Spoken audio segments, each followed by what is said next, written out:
lo que estábamos acostumbrados durante mucho tiempo como crecimiento del índice de precios al consumidor, anualmente quiero decir. Bueno, la novedad es que en los 12 meses previos aquí subieron 7% los precios. Y hay gente que dice, hey, ¿qué 7%? Se han quedado cortos.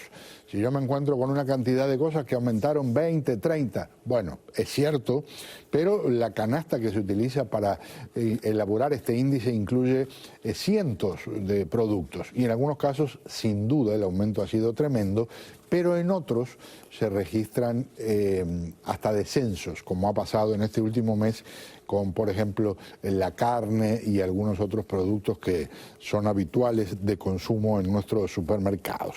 Le digo bienvenido al economista Alberto Bernal, director de Estrategia Global de XP Investments. Señor, un placer tenerlo con nosotros. Muy buenas noches. Buenas noches, Pedro. Muchas gracias por la invitación y feliz año. Igualmente.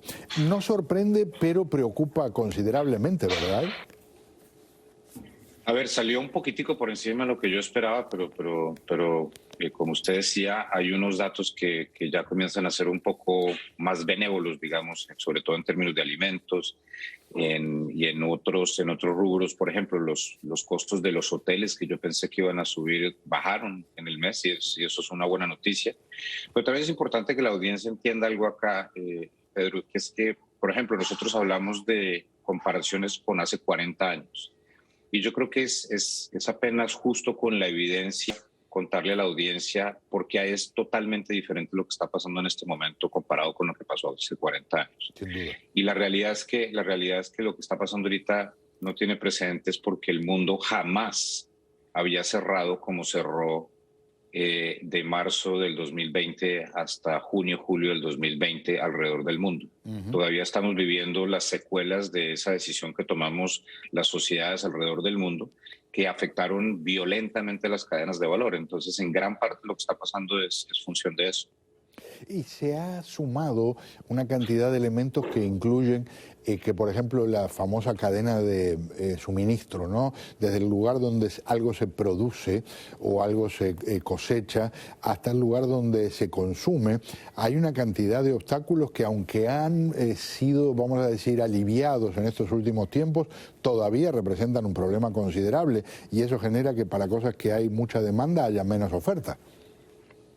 Exactamente, es que, por ejemplo, en Estados Unidos está pasando ahorita algo que solamente pasaba en Latinoamérica antes, que es que si yo voy, por ejemplo, al dealer de Jeep y me compro un Jeep Wrangler, lo tuve que haber pedido hace varios meses porque no hay, me lo entregan y yo puedo salir a vender ese Jeep Wrangler en el mercado secundario por encima del precio del carro nuevo. Eso nosotros los latinoamericanos lo entendemos porque vivíamos en países con problemas de inflación muy alta. Pero eso en Estados Unidos nunca había pasado. Pero eso no tiene ninguna lógica, Pedro. ¿Por qué está pasando eso? Está pasando eso porque no hay suficientes semiconductores alrededor del mundo. Entonces mucha gente dice, pero ¿por qué no hay suficientes semiconductores? Y la respuesta es muy sencilla. Nos tenemos que volver hasta abril del 2020. Pedro, supongamos que yo fuera el director de estrategia de producción de la compañía AMD que produce chips y me dice el presidente de la compañía, me dice, hombre, ¿qué hacemos con la fábrica? Porque pues estamos en una pandemia, nadie va a comprar nada. Entonces Alberto Bernal le hubiera dicho, hombre, señor presidente, apaguemos las máquinas porque no vamos a vender nada. Porque ¿quién iba a comprar algo en medio de una pandemia? ¿Y qué pasó, Pedro? No solamente la gente comenzó a comprar computadores como si fuera a acabar el mundo, sino que cambiaron la televisión, sino que cambiaron absolutamente todos los electrónicos, etcétera, etcétera, y pasaron 3 meses sin producción y de pronto llega una oleada de demandas por chips para electrónicos y las compañías no dan abasto. Entonces, no hay suficientes carros nuevos porque no hay suficientes chips. Y no hay suficientes carros nuevos porque no hay suficientes llaves para los carros nuevos, porque las llaves tienen chips también. Entonces, estamos en una situación de desabastecimiento sin precedentes, pero no tiene nada que ver con algo diferente al hecho de que nos tocó apagar las máquinas alrededor del mundo por la pandemia. Y eso se tiene que corregir en algún momento. Y eso no tiene ninguna comparación con lo que pasaba hace 40 años, por ejemplo. Claro. Y por cierto, cuando se habla del mercado automotriz, para el que esté preguntándose en este momento, caramba, pero ¿y si el auto usado se ensambló hace 4 años? Sí, pero si no hay autos nuevos disponibles, ¿a dónde va a ir el consumidor? Al mercado del usado. Y si hay muchos consumidores buscando carros usados y no hay el suficiente inventario, ¿qué va a pasar? Van a subir los precios. Exactamente. Pedro, un dato para que la audiencia lo sepa. Es el 26% del problema inflacionario que existe en este momento en Estados Unidos, el 26% es función de los costos de los carros usados. Los carros usados históricamente, de 1953 a febrero del 2020, en promedio, año a año, subían 0.7%. 0.7%. En este momento están subiendo una tasa del 35%. Impresionante. Eso nunca, insisto, eso nunca había pasado y no tiene ninguna lógica y es una función totalmente atada a la pandemia. La dama, el caballero que está mirando el programa y anota esta información, me imagino una de las preguntas que surge instantáneamente es ¿y ahora qué? ¿Qué se avecina? ¿Qué es realista pensar en términos de, por ejemplo, los próximos meses, el próximo año? La buena noticia, Pedro, es que, digamos buena noticia en términos de los números. La inflación, y esto es muy importante que la gente lo entienda, la inflación es un cálculo que se hace del cambio en los precios. Mejor dicho, si un litro de leche pasa de $2 a $4, hubo un 100% de inflación. Pero si ese litro de leche se queda a $4 durante todo el 2022, tenemos inflación de 0%, porque no cambió el precio de la leche. Entonces, desafortunadamente para los norteamericanos y las personas que vivimos en este país, no va a bajar el precio de la leche, es poco probable.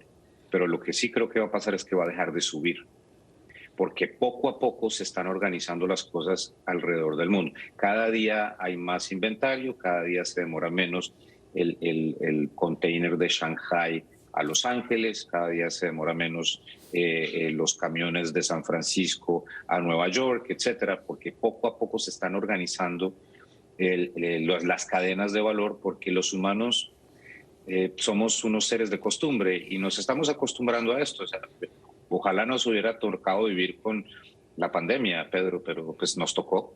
Y el ser humano es un animal de costumbre y pues ya todos estamos aprendiendo a vivir con esto. Se pone la máscara, hay que ser más cuidadoso, lavarse las manos más, etcétera. Pero ¿qué vamos a hacer? ¿Nos vamos a quedar metidos en un closet de aquí al final del mundo porque hay Omicron? No, pues hay que seguir viviendo. Entonces cada día que pasa se va organizando más el mundo y eso implica que la inflación debería comenzar a ceder. Caballero, qué gusto conversar con usted. Mil gracias por acompañarme en el programa. Lo mejor para usted y no se va a salvar de que lo estemos molestando nuevamente en breve. Con mucho gusto, saludos a la audiencia y feliz año para todos. Muchísimas gracias. El economista Alberto Bernal es el director de estrategia de XP Investments y qué buen análisis, qué buena explicación de lo que representa en términos prácticos esto que se está viviendo. Me voy, pero antes de irme quiero asomarme a un tema que no tiene que ver con la economía, aunque una de las razones de la furia que tiene la población en Cuba es